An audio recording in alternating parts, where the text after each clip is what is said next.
He wasn't doing...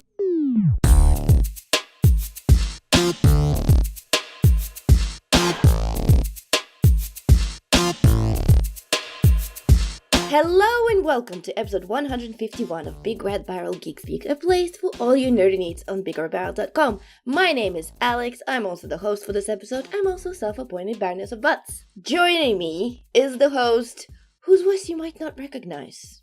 Not because you haven't heard it before, but because the flu is evil. It's jauntily not so jubilant right now, but still juggernaut of Joe! Hello? Hello? I got this croaky thing going on. Oh, yeah. I sound like I've smoked 20 a day for a long time. You can do, you know that episode of Friends where Phoebe gets the flu and gets her sexy voice? I'm like I'm so sexy right now. See, so sexy right now.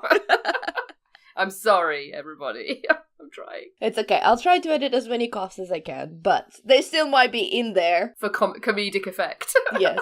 And also because currently Joe is sitting in the same room and recording on the same mic with very dangerous and very darling Dermot. Hello there. Hello there. Yeah, I'm fairly sure I'm about to get the lurgy here. I'm sorry. I'm so sorry.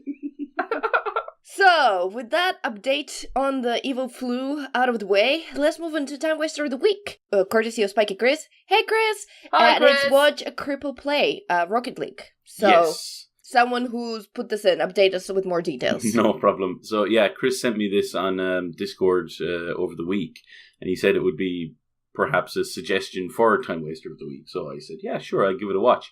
And I've actually watched a few videos on this channel now, and it is actually really, really good. So the channel is run by a guy named Quad Nick, or at least that's his handle. I don't know his full name, but he's a quadriplegic who was in an accident, and he can really only use two fingers, so his index fingers on each hand, to play games. And he was a gamer before the accident, so he wants to keep playing. But because of that, he needs to, only being able to use two fingers, he needs to be able to sort of fix the games that he's playing, or kind of configure them in such a way that it makes it easier to play. So obviously, as a big fan of Rocket League myself, that was the first video that Chris, and Chris is also a fan, that's the first video that Chris sent me, the Rocket League one. But I've also seen, like, he's played Dark Souls, he's played a number of other games, and he streams regularly as well. And it's just watching him go through what he needs to go through to enjoy the games that we probably take for granted. It's just one of those videos that I just appreciated. I just saw this guy who a lot of crap seems to have happened to in his life, and yet still he's out there playing games, and not only playing games, he's sharing his experience with other people, so hopefully they don't feel too bad about their situation. So it's just one of those kind of videos that I watched, and I was like, I wouldn't mind. I was picking up tips from him on Rocket League as well. I'm always looking for tips on Rocket League because I've been playing it for 3 years and I don't think I've improved too much. Oh, you definitely have. Well, I was watching you play yesterday, and you can do the things. Yeah, I mean, I can hit the balls. Yeah, I haven't really played Rocket League, but I have watched you play it's Rocket League, and Rocket it's League. impressive. Like, I mean, I don't know how other people play I'll it, and put it I this can't way. play that thing, but looks good. For a guy that's only playing with two fingers, though, and he has to map every single. So he shows on this. I don't know if you've had a chance to look at the video, but on the video he has a key, like a camera on his keyboard, so you can see what he has to press. And if you imagine on a controller, you have maybe 18 buttons at max, and then on a keyboard you have a number of keys, but when you game, you only use a handful of them. He has to use so many different keys because he has to map them in such a way that because he's only two fingers, he can only do two actions at the same time, so he has to be very economical about how he plays. It's just impressive to watch, it really is, and like he's just pulling off moves that I'm able to pull off, but I'm able to pull off with all of my fingers and all of my thumbs, and he's able to do it with two, and it's just really impressive to watch. Yeah. It's one of those things, like, just give it a watch and see what you think, because I was really impressed just watching those videos that he did, and he kind of explains how he has configured the game, and once he's done that, he then just plays the game for a bit of fun.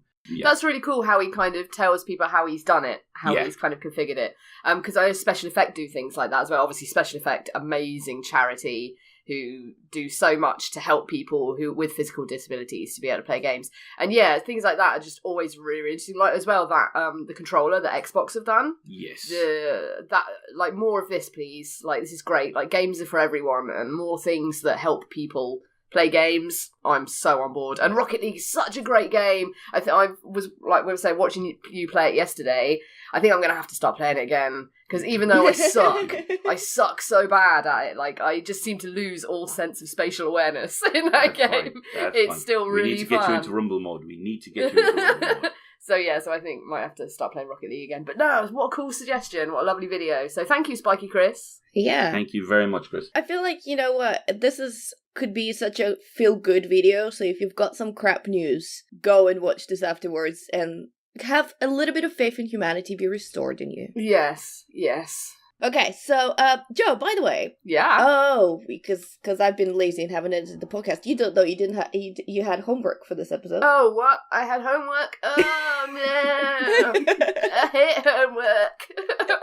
This is like those nightmares. You wake up and you're suddenly in school and you haven't handed in this piece of you're homework. Like, oh, no. My cat ate it. You know what? For me, for some reason, every single time, it's my arts homework. Like, I'm like, really? oh no, I haven't done enough science. art. For me, it's anything actually hard, like science or maths. Like, I had a dream once that I remember that I was just having to stand up in front of the whole class in maths and explain a fraction thing that I had absolutely no understanding of. And I was just like, and yeah, it's just a smokescreen for my crippling anxiety. And then suddenly you were naked, and then suddenly everyone else was naked, and then you were screaming, and then you woke up. And then suddenly, wow, chicka bow wow. Yeah, then everything goes very strange. Yeah. Then it changes to a different dream. Yeah. Dreams are great. I had a dream last night, actually, that I was a cop, but on like a push bike. And so we were about to go and try and track down someone, and I was like, I'll be there in a minute, and I was just on my bike, like, beep, beep, beep, beep, beep, like, so weird. I don't know where that came from, but love it. Anyway, this got so sidetracked, but basically in the last episode, Di and me discussed that we need a transition music, or like a sound for going into the news. And I said that you always make the news noise after I say news, right? Yeah. But he suggested that we should run after Charlie with a small mic, collect a bunch of noises from Charlie, and then insert them as transitions. And then he also suggested that while you're running after Charlie with a tiny mic, Dave should run after you with not so tiny video camera and film it so then we can laugh. No. No. I could definitely try and get some Charlie sound grabs though, for sure. Have a Charlie soundboard. He would, like, Dave's already got quite a few recorded, because he will just, like, have his phone and be like, hello, Charlie. And Charlie will be like, meow. Because he is quite a chatty boy, little Charlie. So, yeah, okay. I'll see if I can get some nice audio sounds. Hashtag fourth guest. Yeah. Fourth guest host. Yeah, I'm sorry. This was all, this long conversation and a little sidetracking into dreams was all to say, hey, we're moving into news segment. Hello. Hey, news. News. See? News. Just imagine, Charlie. Okay, so with this Rockstar overtime thing, which of course everyone's been talking about, so we're gonna talk about it because hell yeah, you gotta hear more about it. Why not? Yeah. Every single podcast talks about it, so we're gonna talk about it. Deal with it. But the problem is I don't really know like where we start. Are we starting from the beginning? I feel like people are aware of the general where this came from, like the basis for this story, you know. You would hope at this stage people were, but should we just what are they called?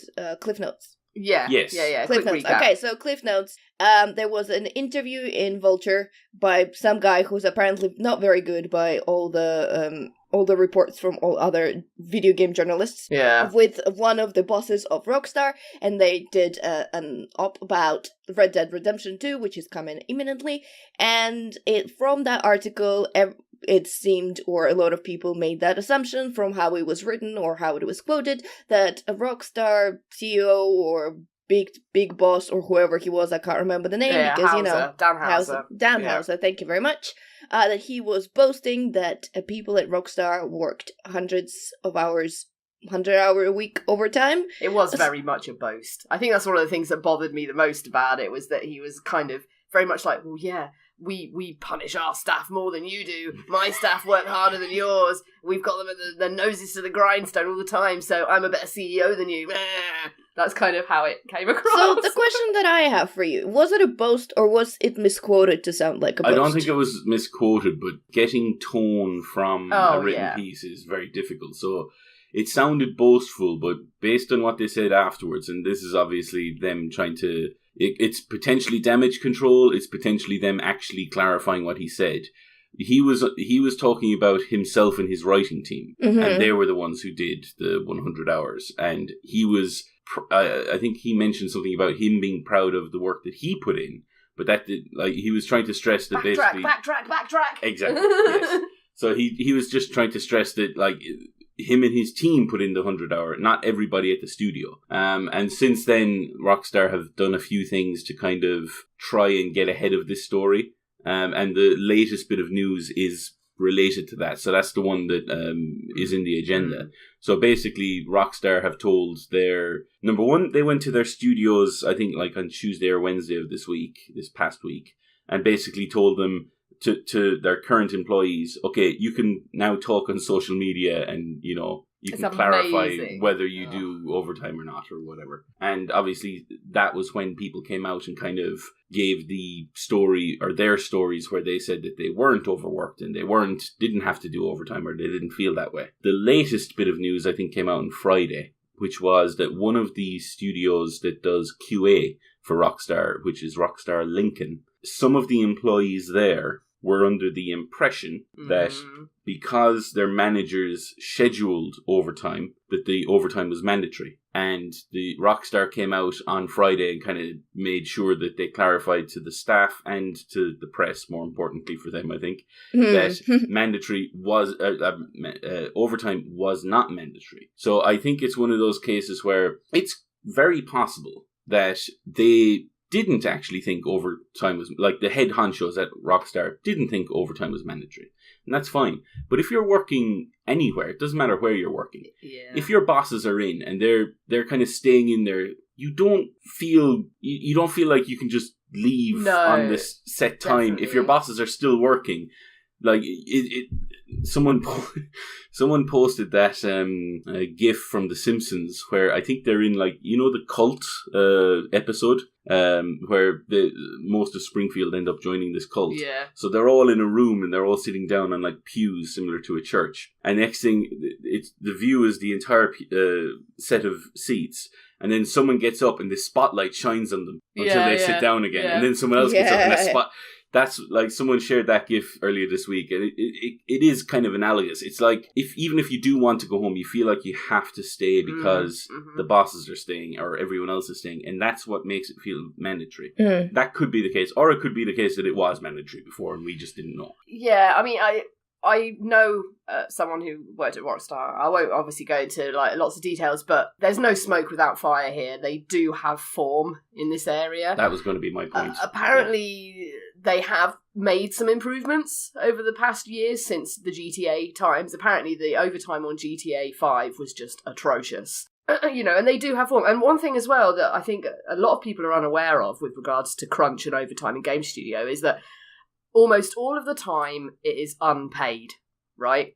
It's not like, oh yeah, you do some overtime, earn some extra money. It's not like that. It's just part of your salaried, you know, contract. Exactly. Most people are salaried, therefore it'll be in their contract that they work however many years. And the games industry is slightly different than some other industries in that regard. And that's, I think, because one thing that I found very interesting about this whole thing is how many people were so defensive of, like, on behalf of Rockstar, right? People, consumers, gamers, immediately leaping to Rockstar's defense without any real evidence or personal experience of the situation. And that's because people just love Rockstar so much and they love their games. And I completely understand that. It can be kind of like, if you have an emotional attachment to a game, to a studio, like, people have loved so much of what Rockstar have made. that when stuff like this comes out and inside you're kind of like, oh yeah, this is really bad. This is not great. This is not a good way to treat your employees. But I love their stuff. Oh God. And you immediately kind of feel defensive, and it's a very natural response. And so I found that absolutely fascinating, looking at how many people were kind of leaping to their defense, kind of like, oh, well, they don't have to do it, it's they get extra money, or yeah, it's just the way it is in the industry, oh, it's not that bad. And I just found that absolutely fascinating, just how many experts in games industry employee rights there were all of a sudden. Yeah. I wouldn't mind. Pretty much the same thing happened with the Telltale news. Yeah, like exactly. People were immediately yeah, kind of jumping to Telltale's, the company's defense. and I can rather than the totally employees. understand it. Like when Naughty Dog have had their fair share of negative stuff regarding things like this, and inside I'm like, oh man, I love Naughty Dog, Not but them. yeah, why are you doing this? But you can't be because you love a studio and you love what they do. You cannot, in the same breath, be blind to their negatives as well. Yeah. And Rockstar do have serious form in this area with regards to crunch and employee treatment in terms of expected overtime and stuff. So, but what I think what's really positive actually about this now is that people are starting to take it seriously, and maybe it takes a really big studio like this to have the negative press around it to kind of start pushing things more in direction of, you know what, crunch has been ignored for too long, things need to start getting more sensible for people, because it's the people that make the games. And this is what I find most important with this is, like, people need to not forget that Rockstar are where they are because of all the people that made all their games and made them so well. And you can't forget that. You cannot forget the human cost for these amazing experiences. Because, people are really excited for Red Dead 2. I am. It looks stunning. That looks like an incredible game. But just please don't forget that that was made by a bunch of people with families and lives and health to look after, and you've got to look after those people. But yeah, that's my rant over, sorry. That's fine.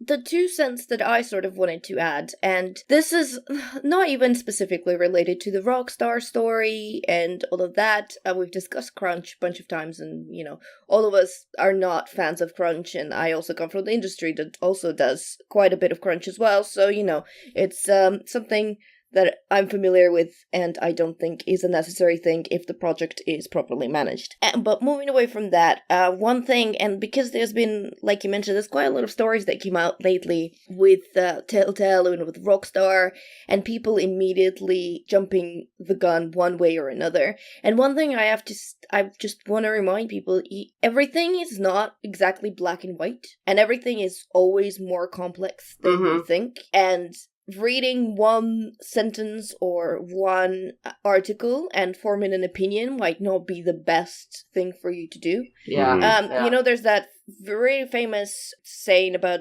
journalists that has been going around for a while. I should really know who the quote comes from, but I've seen it on Twitter today in relation to this news again.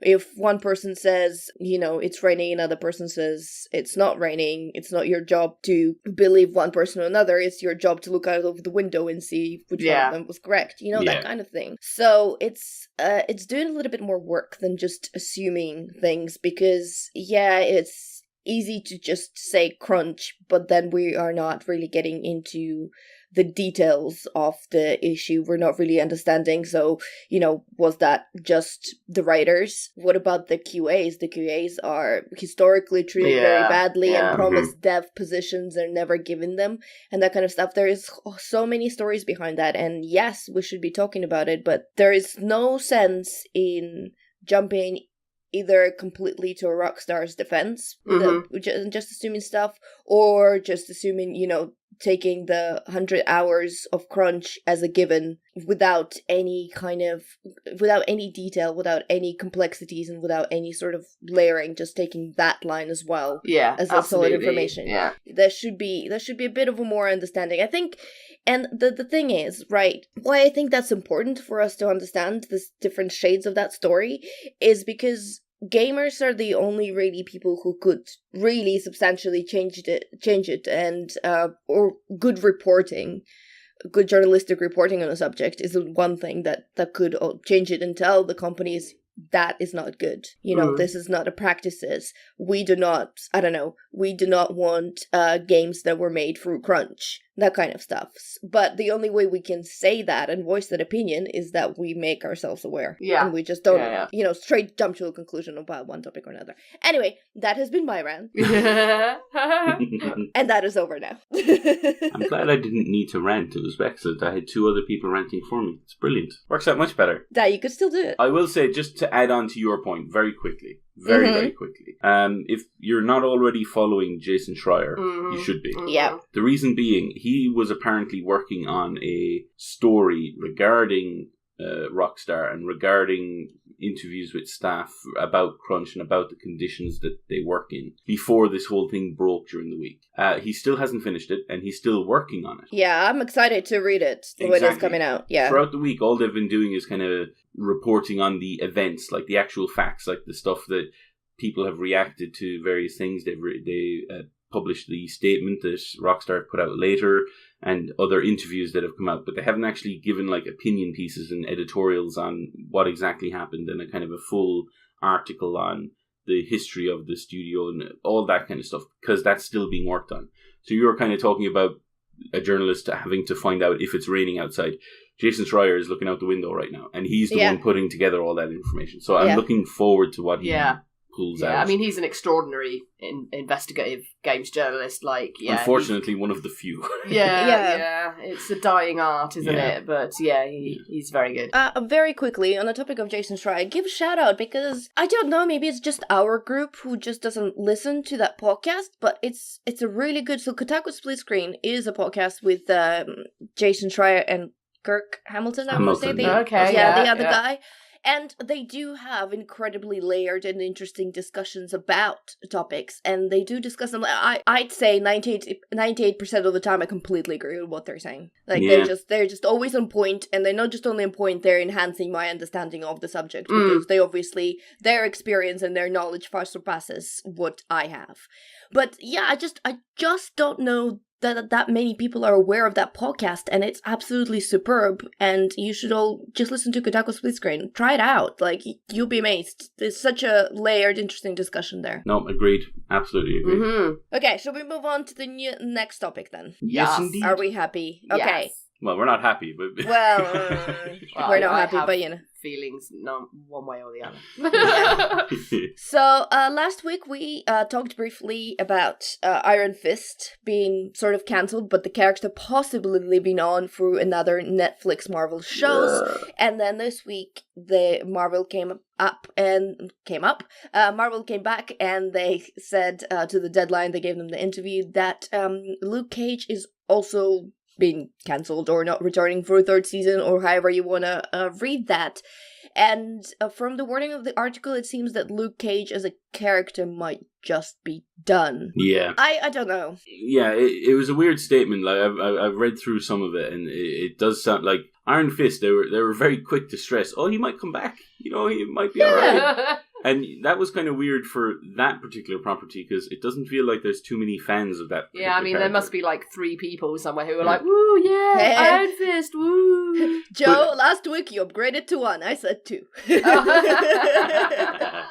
Luke Cage certainly seems far more popular. And a much better show. And a much better show, admittedly. Yes, absolutely. But the fact that they've come out and the statement certainly sounds a far more kind of definitively ending than the Iron Fist one was just odd. I mean, a lot of people, when this was announced, probably without reading their article, assumed that this meant that Marvel were going to work with Netflix to do a Heroes for Hire, which is both Iron Fist and Luke Cage in the same...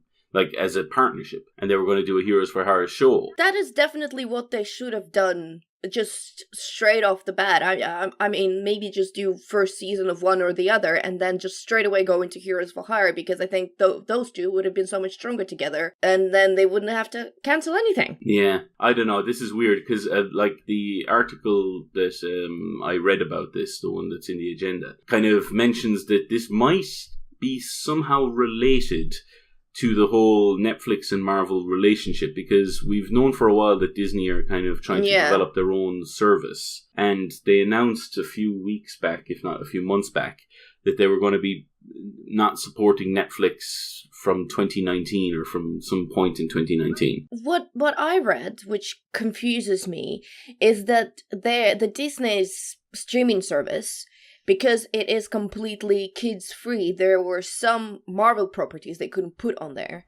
So it was just assumed that stuff like Daredevil, Punisher, Jessica Jones, Luke Cage, Iron Fist, Defenders, or whatever, they're gonna stay on Netflix because that was not a suitable content for their Disney channel. Yeah. So I'm a bit confused about this. It is a weird one because like Marvel have certainly more adult-orientated shows, obviously, like these Netflix ones and things like that, and movies. If you think of like Fox stuff, that's probably going to end up on there, like Deadpool and Logan.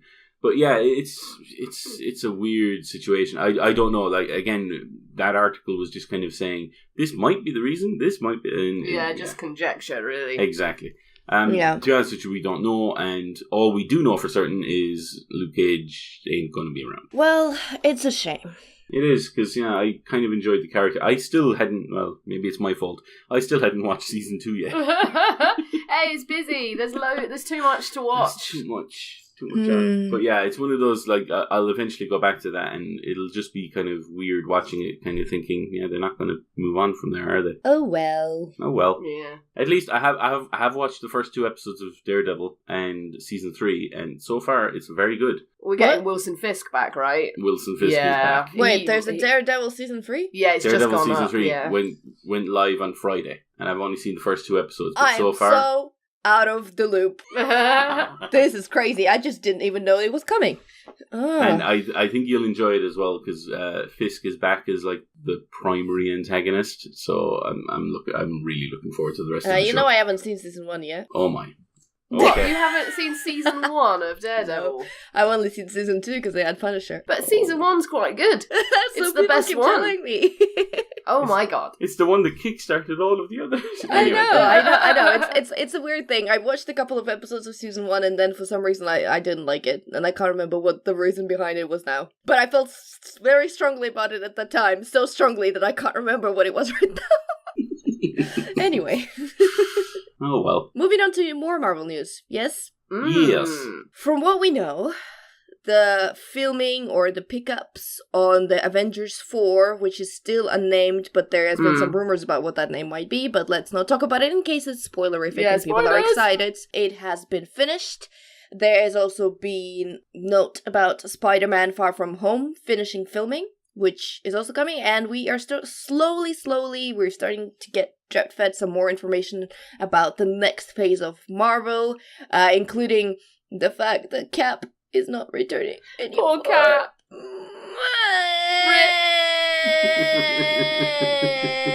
Yeah.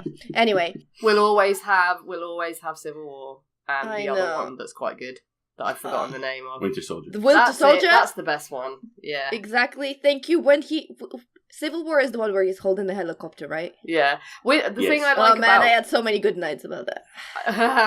See, I really like Winter Soldier, because it's essentially like an old-style 70s espionage spy movie. It also has the best scene in any Marvel movie. What, the elevator scene? Yeah. Yeah, it's good. Yes. It's my favorite Marvel movie of all time, and even though some movies have come close, none of them has managed to dethrone it from the first place. It's definitely one of the best.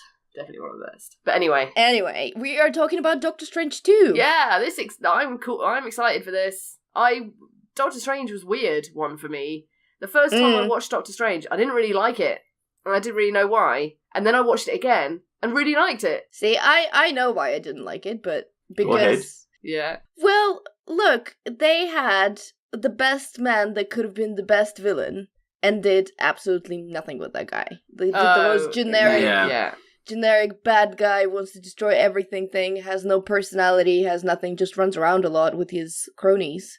And that was a bit very disappointing. And also, one problem that I have with Doctor Strange is that he's a little bit like Tony Stark. It was a bit of a joy seeing them banter together in Infinity War. But as a standalone movie, I'm like, just give me Tony. I like Tony more. Give me Tony. No, I think I prefer Doctor Strange to Tony. Tony rubs me up a bit the wrong way. But Doctor Strange kind of, I don't know. Maybe it's the Cumberbatch effect. Hey. Maybe it's just the Cumberbatch effect. Here, let me just leave the room here. Sorry, I don't know why I'm in this mood today.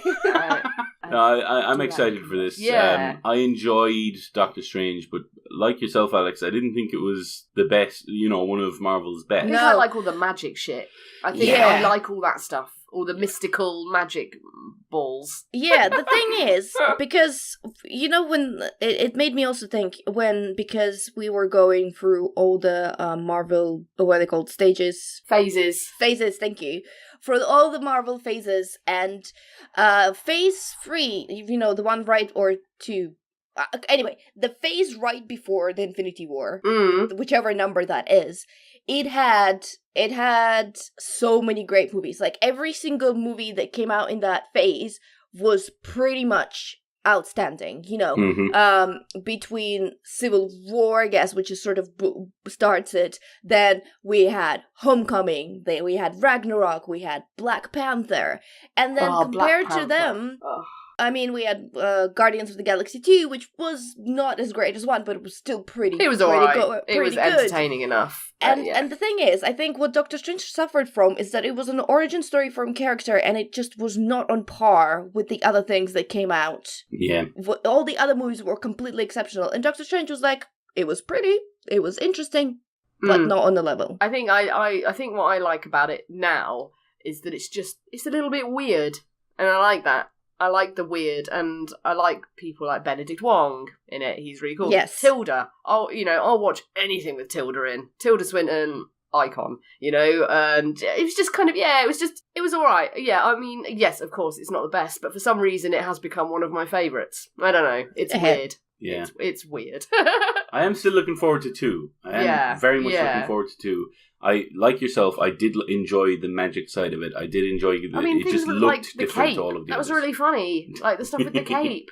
I don't know. I just liked it. But what's weird is, during that phase, you also had, you mentioned already, Alex, Black Panther and Spider-Man Homecoming. Now, I know Homecoming wasn't exactly the first Spider-Man film, obviously, but it was the first the second Marvel. Best one, though. Exactly, but it was the first Marvel Spider-Man, but it wasn't an origin story. Black Panther was the first. God, I can't just Uncle Ben no more. No, exactly, but this is my point. So Doctor Strange is an origin story, and it's incredibly formulaic in that sense. But Spider-Man: Homecoming was the first Marvel Spider-Man movie, made by Marvel, at least in conjunction with. Anyway, I'm getting in the weeds. But it wasn't an origin story.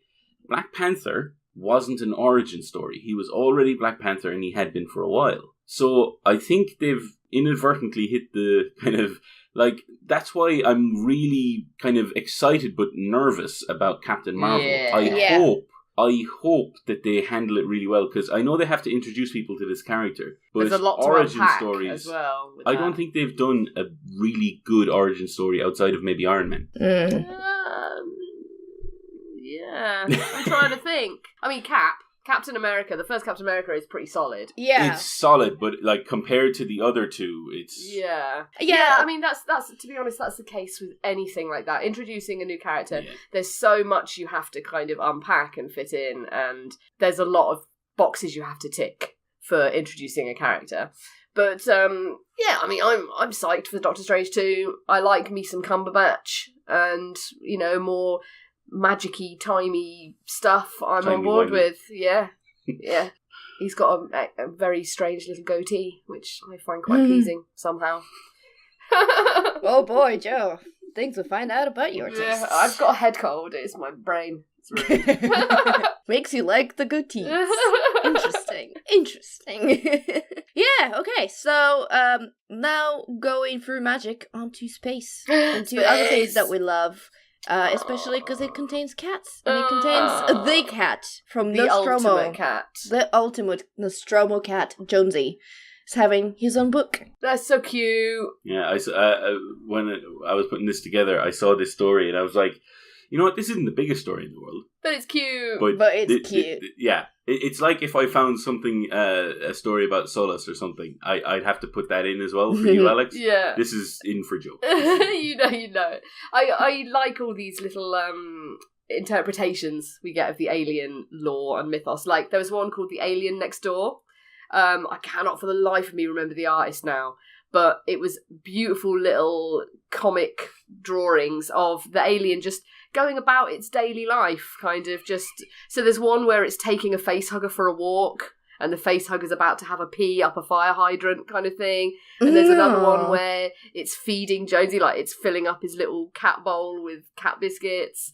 And there's loads of really cute things like that. So it's like, you know, I love this, like little comic books of little nice interpretations of the character. But yeah, Jonesy is the true MVP. And that, you know, it's quite interesting, like when people start like really getting into Alien, he is the most important character in that film in terms of the character, in terms of Ripley, because he adds a very, very much needed layer of humanity to that film, because she goes back for the cat, right? Sorry, spoilers. And without that, it's a very cold film. If you think about it, like, you know, there's a whole ton of stuff in that film that happens where people just die. Yeah, it's it's dark, it's cold. Nobody is really honestly looking out for everyone else because they're all scared. They're all like, there's people in there just thinking about the money. There's people in there just thinking about, holy cow, how are we going to get out of this situation? And oh, what's that in my stomach? Oh, right. And they're roughnecks, you know, they're there to do a job in a terrible situation. They're just trying to survive. When you add Jonesy and the fact that Jonesy becomes so important that she goes back for Jonesy, she risks her life for Jonesy, adds so much to her character, and it's actually like really, really important. If I wasn't full of head cold, I'd be able to make this point in a much more sort of a way that made sense. But he is the MVP of Alien. Like, he's extremely important to the story, and he's just cute. He's so cute, lovely little ginger cat. Aww. I think it's law. If you have a ginger cat, you have to call it Jonesy. I don't have a ginger cat. But okay. I would love to have a ginger cat. They're so cute. Just a quick note. So my friend Julia, that comes on the show. Yeah. She's always wanted to get a cat. Right? So she went away, and instead of one cat, of course, she got two. But why it's relevant to this geeky podcast is that one cat's name is Avocado, but another cat's name is Dovahkiin, because he's got a face like a Dovahkiin with a helmet. That's so cute. So yes. Avocado and Dovahkiin. Yes. See, Charlie, as much as I love him, that's the name he came with, and it just seemed to suit him, so I kind of just left it, right? That was just his name. But if I had, eventually down the line sometime, another cat, if it's a ginger cat, it's going to be called Jonesy, right? That's just, doesn't matter. That's going to be the cat's name. And yeah, it's so cute. Avocado and Dovahkiin. We need pictures. Sure, I'll send them to the group. Excellent. Because I have loads. Yeah. But the thing that slightly upsets me is I think that Avocado is a bit of an underdog, because Dovahkiin now has his own theme song. So, all right, so homework for the audience. Please make up a theme song for Avocado. For Avocado, Yes, because, we need to keep it leveled. They're brothers. They need to be equal and treated equal with equal love. Anyway, okay. So, should we get on to topics, people? Yes. Yes, indeed. Now, I assume the first topic in our agenda is the reason the two of you are cuddling up together. Yeah. And Di is getting that flu. Yeah, I'm sorry. So dead. I'm so sorry. So dead. Tell me more. Do you want to go first, or will I? Okay. So, we all love Overwatch on this podcast, right? Best game. Yes. Well, London Spitfire, the amazing Overwatch League champions for this year, are obviously London-based in pretty much name only, but they did an event in London hosted with Stylosa from Unit Lost. We've talked about his YouTube channel before, he talked about all the things Overwatch related and stuff. And yeah, they had an event called the Gilded Gala in the Olympic Park in London yesterday, I guess. Well, I say yesterday, but when people listen to this podcast, who knows when it was? A week ago. Yeah, whatever. Sorry. And yeah, it was so cool. So they had like members of Spitfire were there. So like Gesture, Prophet, I think most Bird of them Ring. were there. Yeah, actually. I think so. It was pretty much a full team in terms of. I think there was a few reserves that they didn't bring along. Yeah, a but few all new the people like got the signed, key, but the the key big Did you names touch were there, Prophet? Did you And touch they- Prophet? Yeah, Prophet was there, and for Did you Bleezy, touch him? Birdring was there. Birdring was there, Oh. bloody wrecking everything. And it was like a kind of stage setup, really. So they were all a bunch of chairs, and you kind of watched them play. And they had a few members from the Houston Outlaws were there, Mm-hmm. and there were a handful of brave audience members who were wearing Outlaws shirts. When 75% of the crowd had Spitfire stuff on, and yeah, it was quite fun. So they had like little 1v1s. So like Prophet went up against someone from Outlaws. Arhan, yeah. Arhan, that's right. And Birdring was up against, was it Spree? He was up against Spree, and that was a very good game as well. Birdring was just, wrecking it like Birdring does. And it was just really fun to watch these pros kind of get up on a stage and play some games. And they did a thing called Pros and Joes. And so they had 6 people who had won a bit of a draw that they did with like basically your email address that you signed up and bought the tickets with. And they got to go up on stage and play with the pros. So they had like, an Outlaws team and then a Spitfire team with 3 pros on each team. And then the other 3 players were the regular people. And so that was really fun to kind of watch. Mm-hmm. It was kind of a fun event. It was really cool. I liked the atmosphere as well. It was very similar to the All-Stars weekend. So probably my favourite section was at one stage, I think Dante and Bedosen did a 1v1. But they did 1v1 mystery heroes. So they like each round was a different hero, and like myself and Joe were kind of chanting, hoping for Mercy to be, and she was there as well.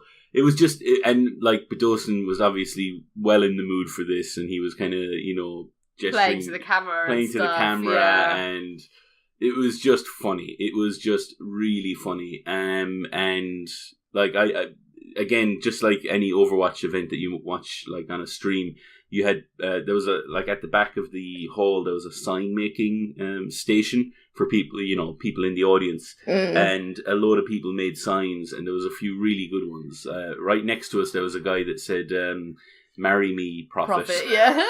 And there was a "Notice Me, Fury" sign, and people just had fun with the signs. And it was funny when the stream, whenever it cut to one of the audience, like you'd invariably see signs going up, and you just read a few of them, and the audience would react. Yeah. It was really well done. There was one sense. brave soul who put up a sign saying "Hanzo main," and so everyone was like, "Boo!"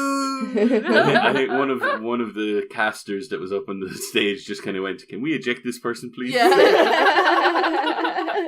It was really good fun. I mean, I don't know if it's the first time they've kind of done something like this. It was kind of a little bit rough around the edges here and there. In terms of production values. Yeah, they had some technical issues at the start, and so it started late, and it was kind of a few little key things that hopefully they'll pick up on for next time if they do this sort of thing again. Like, there was nowhere to get a drink or anything to eat in there. Yeah. So, yeah. So that's a bit weird. Like, they, on the notices and stuff before you went in, they were kind of like, no food or drink allowed so don't inside. bring anything in, but there's nothing in here for you to buy either. Exactly. Usually you'd expect them to have their own stands of food, and that's why they don't want you to bring stuff in. That's how they make their money. And it was a long enough event that you'd want to kind of get a drink Exactly. or something. And yeah, so it was just a little bit rough around the edges. Not everything was super clear in terms of like what was going on and stuff, and it was fun. Yeah, it was fun to be in that atmosphere. And oh my god, the Spitfire players, when they came up on stage, like, for me personally, I was just like, holy hell, they are just babies. Like, when you see them playing in the league, yeah, they look young and stuff, but seeing them in real life on the stage, I was just like, they look about 12. I had to practically hold Joe back from running up and just hugging Prophet and saying, it's okay, you'll get better. Yeah. Because at the start of his 1v1, he wasn't doing the best. But then Birdring came out, and you could see this happen. Yeah, he whispered in his ear. Just whispered in his ear, just kind of gave him some advice, and then went off. And then he suddenly started winning. Yeah, it was amazing. He turned it right around, didn't he? And ended up winning the 1v1. So it was good fun. Yeah, it was a good laugh. Yeah. A lot of fun. I do hope, as you say, that they do this in future. Yeah. Because I'd like to go back again. Yeah, it'd be cool. I thought it was fun. It would be really good. So that's going to be why Di is really sick this next week. Because, like, to be fair, like, you know, any other thing I probably would have cancelled because I'm rough as anything. But, you know, it's London Spitfire, it's Overwatch. I want to see, it's good fun. You know what? I'm still a proud owner of a t-shirt that I gave you for my birthday, which says Dynasty. Yeah, bless. You might have to travel to Seoul to see them. Yeah. You know what? I'm okay with that. Never been to Seoul, but you know. As long as Rui Jae-hong is there. Yeah, the love of my life, Rui Jae-hong. Yes. So yeah, Gala sounded awesome. Glad you enjoyed that, guys. It was good Even fun. though it was a good laugh. Someone may pay back in full. Yeah, I'm sorry. If everyone's like, Joe, we hate you this week. You know why? Because I've just left germ everywhere. I'm trying to keep it to myself, but you know, it's very hard. Joe, is that a scary thing? The next thing? Possibly. Oh, are we talking about my topic? Yep. Yes. Oh, no. Scary, but very, very good. Very good. So this is The Haunting of Hill House on Netflix. So I've been ill for a little while. And so last weekend, when I was rough still, like rough as anything, Boomkin and we binged through The Haunting of Hill House on Netflix. So it's a new series based on the novel by Shirley Jackson, the novel. And it's a 10-part series on Netflix. And I'll tell you what, it's the best horror thing I've seen on TV in ages. It's so well done. So what makes it so good is that not only are the scares absolutely on point, and they really are, and I'll come to those in a minute, but the way it's written, they've fleshed out the characters to the point where you actually really do care about the characters. You really care about them and their individual stories, and it's not overly laboured to the point where it becomes a sort of a bit of a stale drama. It's done in such a way that you really do care about their interactions with each other. So if anyone's sort of not too familiar with the story, The Haunting of Hill House, at least, I haven't read the novel, but at least where this series is concerned, focuses on a family of 7, the Crane family, and there's mum and dad, whose names I've forgotten, and then 5 kids. And the way the series is told is it's told in kind of present day and back then when they were living in Hill House. And basically the idea is that they sort of bought the house to do a quick flip on it. So the parents were going to do it up. And so like the mum, I think, is a bit of an architect type person, kind of designer. And the dad is kind of doing all the physical. And the dad, incidentally, is played by Elliot Thomas. Henry Thomas, rather, who was Elliot in E.T., right? And so the first episode, I was looking at him going, who is that? Who is that? I know who it is. And then it clocked, that's Elliot from E.T. Elliot. Oh, I can do E.T. voice now. And so they're doing up the house. And of course, the house is a bit spooky and a bit haunted. And there's all sorts of different reasons why and things going on. And there's lots of different ghosts and stuff. And then in the present day, you have them dealing with trying to live their lives and the fallout from this. And each sibling has their own little things going on. So like one has like extreme sensitivity in that she's able to sense things through touch alone. So she wears gloves a lot of the time because she doesn't like it. And then so there's certain parts in the story where she'll touch things in the house and she'll have like a sort of scare. And she's trying to sort of figure things out. There's another character who has sleep paralysis, right? So there's really scary moments where she'll be like paralyzed but awake. You know, it's an actual recognised condition. And this is one of the reasons why this show is so good, in that it's not just about, oh, here's a ghost scare. It's kind of, it uses what a lot of the best horrors do, in that it uses real life things, real life conditions and fears and anxieties to make its scares better and more believable. And it's just so very clever with how it does things. So there's one episode in particular, episode number 6, which is one of the most audaciously brilliant pieces of technical TV production I've seen in a long time. It's almost one long unbroken shot for the entire episode. It's not, it's like each shot feels like about a 20-minute section, but the way it is done is so clever and so brilliant, and anyone who kind of is a little bit interested in film and TV production, you watch that episode and you're just like, holy hell, this is just mental how they've pulled this off. It's so, so clever. But the whole series is full of clever little things. So, like, there's a lot of hidden ghosts that you don't notice on first viewing until you, like, there was a few moments where Boomkin and I will be like, he'll be like, just rewind a second. And we'll rewind back, and there's, like, a ghost in the background of a shot. And it's really creepy, like, just stood there, but it's really subtle. And so you get this feeling throughout the whole series that you're constantly on edge, and you don't know why, because you can't always tell at first glance. Like, it's almost like you know something's there, but you can't quite see it until you really start paying attention.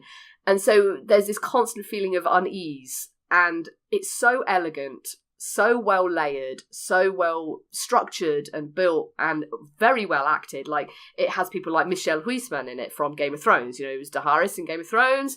It has, like I've already mentioned, Henry Thomas. And Carla Gugino, who was in Sin City and did a bunch of other stuff. She's great, and she's got a really important, meaty part to play. And everyone in it is fantastic. It's incredibly well acted, very well written, put together.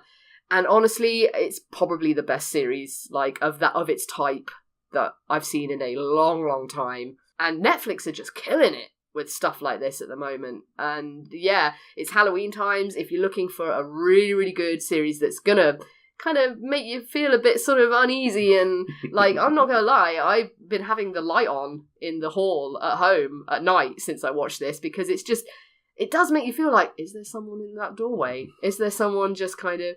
Di's looking at me like now, like, oh my god, I'm not watching this. Because, like, we watched... You've done it, Joe. You've sold me. Yeah. I will never watch this. It's absolutely brilliant. It's absolutely... Like, we watched Hereditary last night, oh my. right? Why you keep doing this to yourself? Yeah, I mean, I love that film. It's amazing, but Christ, is it unsettling. We had to watch Dodgeball immediately afterwards, just as a palate cleanser, you know, to kind of, like... You know what? This is a bizarre thing. Dodgeball, like...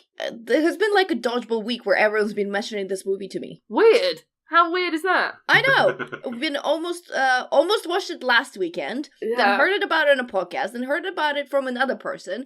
Then another person. Now you bringing up the Dodgeball. What's in the Very air, strange. people? I mean, I must admit that movie has not aged well, No, and it especially has some of the cameos. It has some questionable jokes, but it was kind of what we needed after watching Hereditary. Yeah. I remember last night, it was like 2:30 or something when I finished doing the agenda, because it was quite late when we finished. I was like, I'm sure I'm going to have some trouble, I'm not going to have any trouble sleeping tonight, because of, you know, we have to be up early to record this.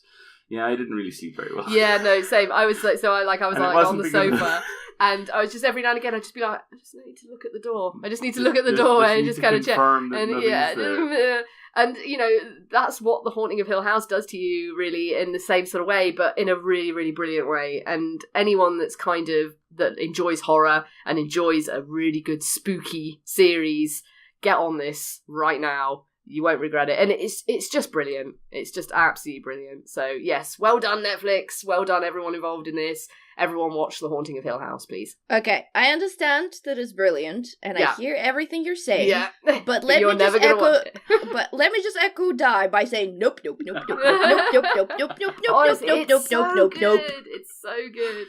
But you know, I love horror. I'm a big horror nerd. I love horror movies. And yeah, this is one of the best horror things I've seen. Like, someone asked me, because I was talking to someone at work about it, and they were like, oh, how does it compare to American Horror Story? And I was like, don't even mention that garbage in the same sentence as The Haunting of Hill House. Like, American Horror Story, for the first couple of seasons, was quite interesting, was quite good. But holy hell, is it rubbish now.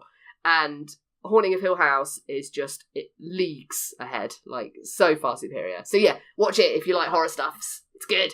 Strong recommend. Yeah, very strong. Very strong, yeah. Okay, now I think very quickly onto the topic that Joe went nope, nope, nope, nope, nope, nope, nope, nope, nope, out of. But it's Call of Duty, Black Ops 3, Blackout, and 4. Black Ops 4. Black Ops 4. Black Ops 4, but Blackout. The reason I put this on was, number one, that's what I've been playing most recently. Number two, I think both of us have been playing it. Alex, you've played it a little bit as well. But number three, the reason I specified Blackout is because there's two other modes in... Yeah, I have no idea what they are. I haven't touched them. There's the regular multiplayer mode and there's the zombies mode. I haven't even gone near them. I've still been playing Blackout. I'm having a lot of fun. I'm not going to say it or talk too long myself because I've played the beta and it is the beta again, which is good. It's a lot of fun to play. Obviously, much better when you're in a group of people. And it's a polished battle royale game, which is what I've been looking for quite some time, and I enjoy it a lot. But Alex, I'm actually more interested in your thoughts because you weren't going to get this. No, and then I succumbed to peer pressure. Basically that was going to happen. No, because I have a strange relationship with Black Ops. I've actually played a lot of the first Black Ops 1, and I love the zombies mode in there. And I generally, I own Black Ops 3 because we were playing zombies at some point, and I played quite a bit of that, but got annoyed. But no, I wasn't planning to, and I kind of thought, I got enough with my Battle Royale mode, but then I just missed playing with you guys. And that's the thing that you were playing, so I got it. Basically, that's what it was. Yeah. No, but I've enjoyed it. I'm horrendously bad at it so far. I've only really had one game, which is why I'm a bit cautious about speaking to you, or not one game, one night of playing, really. Because I got it late last week. And the thing that I think I'm struggling at the moment, and which I think Blackout does better than, and makes more sense for a Battle Royale mode, but because I'm used to the third person of Fortnite, for me it's harder to switch to first person of Blackout. And thinking about it, pretty much every single time I was killed, it was from behind because I wasn't looking, because I can't see behind. Because I'm so used to in third person just spinning around and seeing where everything is, which when you're in the first person you obviously can't do. So my brain has not readjusted post Fortnite yet. I'm looking forward to playing it more. I think it's really nice and actually a lot more straightforward than I thought it was. I thought it was going to be more complicated just from watching other people play it and from seeing that it's, guess, more similar to PUBG in some certain ways, like the attachments on the guns and the whole gun thing. Another thing I need to figure out is what guns I like in Blackout. It took me quite some time to figure out which guns I liked in Fortnite, and I think it'll be the same in Blackout, because right now to me they're all black and they shoot, and apparently they shoot with different bullets, and that's all I know. Yeah, I know what you mean. I'm similar. I still don't know exactly which guns I prefer over other guns sometimes. I've tried out multiples of them. But yeah, it's just fun the fun for me comes in the strategies. When we're talking to each other and we're kind of saying, well, if we go here, we can do this. But if we go over here, we might have a chance of finding this thing. And it's we have these little debates and then we just get rolled up on by a full team and they just mow us down. Yeah, they're like, well, that was nice. A little briefing session that amounted to nothing. No, it's a fun mode and I enjoy playing it, and I'm sure I'll play it more. I don't know how much longevity it's going to have, because I wonder what they can do to that mode in particular that will kind of keep it going. Like, Fortnite now has been running for quite some time, and so has PUBG. And PUBG has gone with multiple maps. Yeah, I mean, Fortnite's strength at this point is that the map was always evolving and always breathing, and and you kind of came back to see what was new. And I don't see why they couldn't do that to Blackout, because to me it's a very Fortnite formula without building and third person. True. Yeah, it's just going to be interesting to see their plans, because I don't think they've really announced much in terms of, like, they've announced already like season passes and stuff for maps and stuff for the main game and zombies and all that kind of stuff, but they haven't really gone into too much detail on what they're going to be adding and kind of how they're going to be supporting the Blackout mode. And as it's the only mode that I'm really interested in right now, that's kind of the one I'm looking forward to. But if they want to stay in the game, they have to do pretty much what Fortnite's doing, and they can't charge people for updates to Blackout. It has to be its own living thing that they just have to support. Agreed. That's all there is. Di, do you want to wrap this up with some nice, funny TV showy? Yes, I wanted the true Star Trek, as far as I heard this being referred to. I would agree with that. So, my housemate Sean is a big fan of Star Trek Discovery, and he's been trying to get me to watch it. So you're like, yeah, fuck that shit, I'm watching Orville instead. Not exactly. Like, I did watch Discovery at the start, and I didn't really enjoy it. Same. But my man Jason Isaacs, he's good. Mm-hmm. And actually, multiple actors in that show are good, but it never felt like Star Trek to me. To me, Star Trek was always social sci-fi.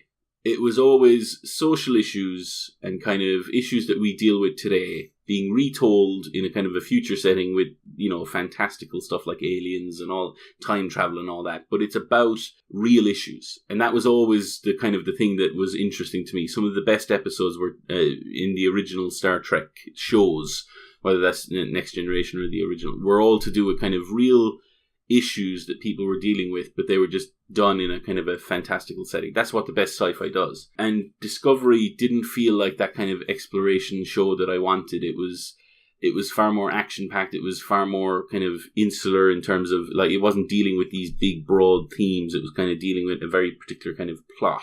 And for me, I just didn't enjoy that. At least not as much as I probably would have done.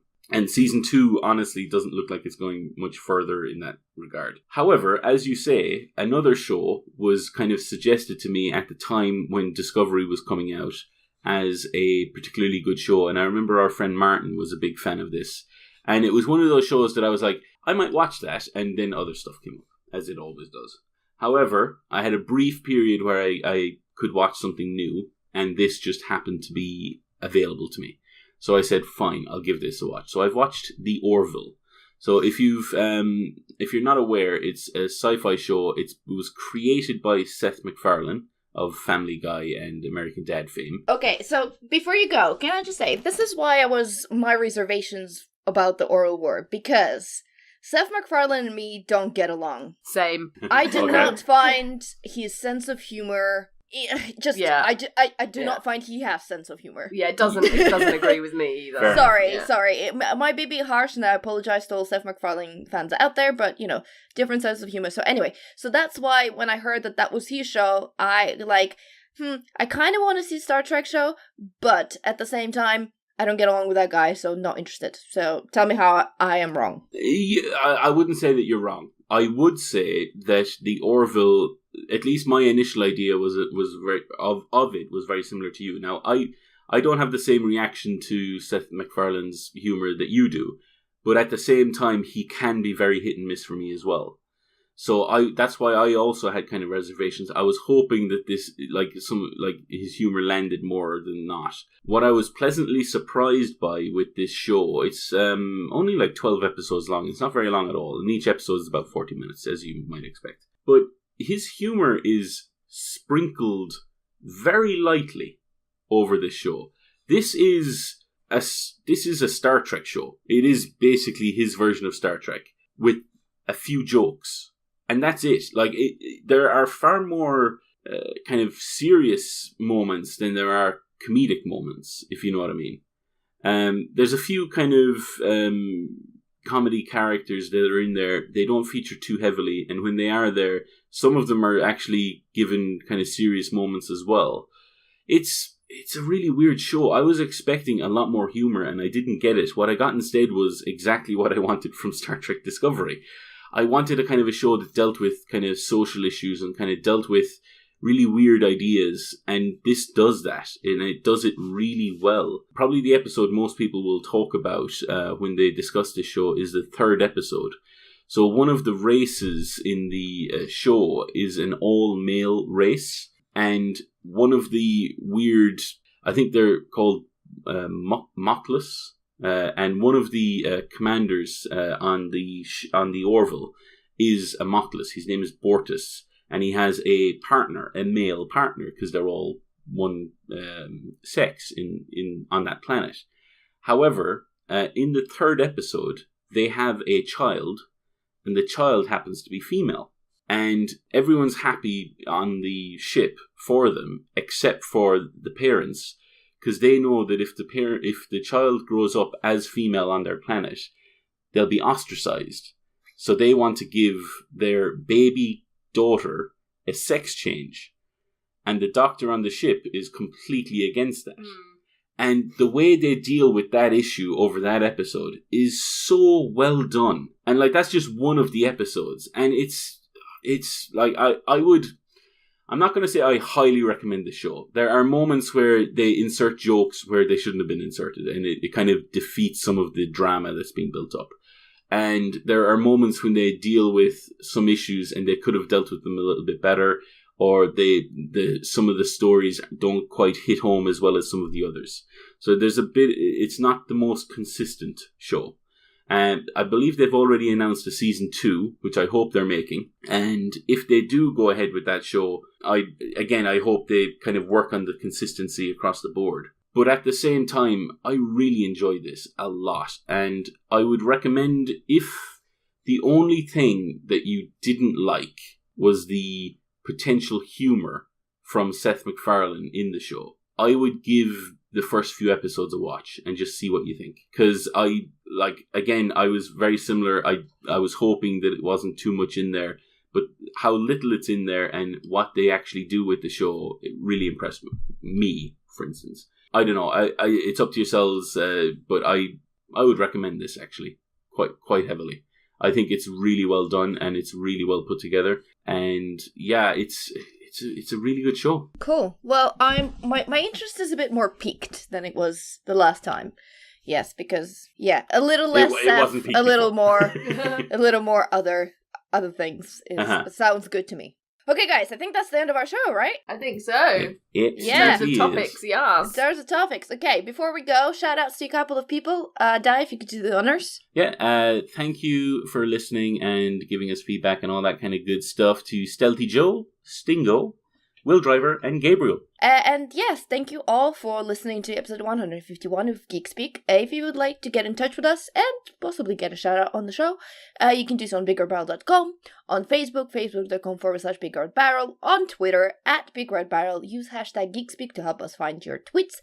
You can also speak to us directly. I'm at @DastyTulip_. I'm at Pixel Ritual. And I'm at Diarmuid_S. As always, any iTunes review and love would be much appreciated. Usual reminder that Tuesday is indeed a Tuesday, and on Tuesday we have Tabletop Tuesday, which is a board game night in Loading Bar in Dalston, London, and every week we have a feature game, and if you play that game on the night, you have a chance to win a copy of it. As per usual, go on BigRedBarel.com, top left-hand corner, and you'll see the feature game of that week, with a bit of description, with a video that usually tells you more about the game, and there's also a list of all the board games that are in the bar, so you can check that out ahead and decide what you want to play. Joe. Yeah. Are you well enough to stream this week? I will be from Monday, yeah. So I had to sadly miss a few streams this week because of this accursed flu. But I've decided that even if I'm still rough, which I probably will be tomorrow, let's be honest, I'm going to stream anyway. So, yeah, we're carrying on with The Evil Within 2, which is really, really fun. So it's going to proper spooky games. There's lots of swearing from me when monsters jump at me. But it's really good fun. So, yeah, Mondays, Thursdays and Saturdays, 7 o'clock. Come join. It's Pixel Ritual on Twitch.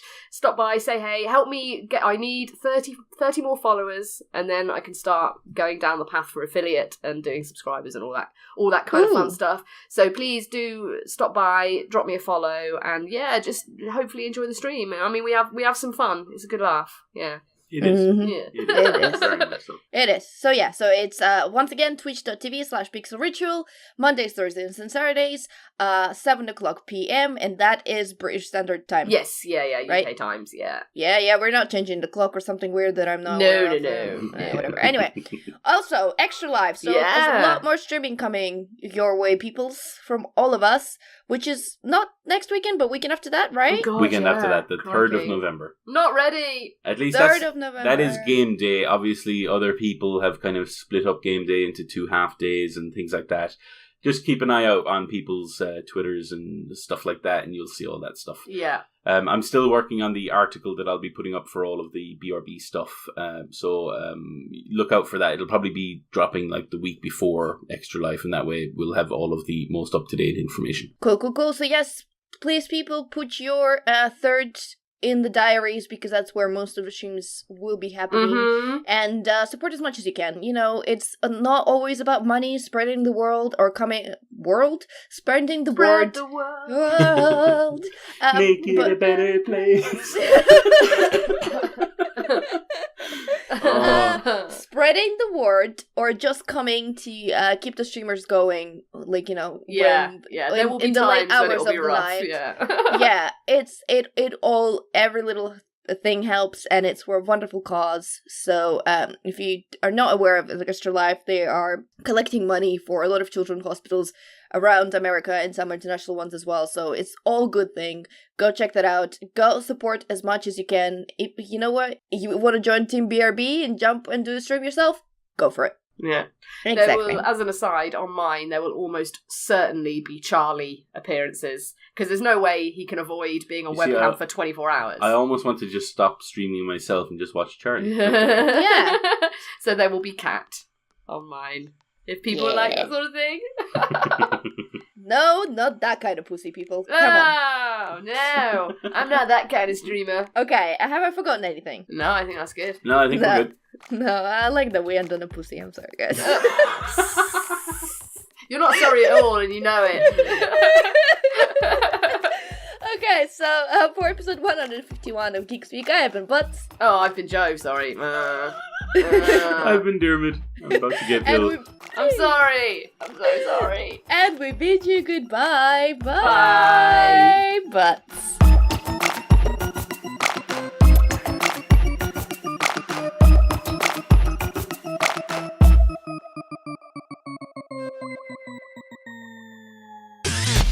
You and your ears are quite welcome for the podcasting goodness that you just heard.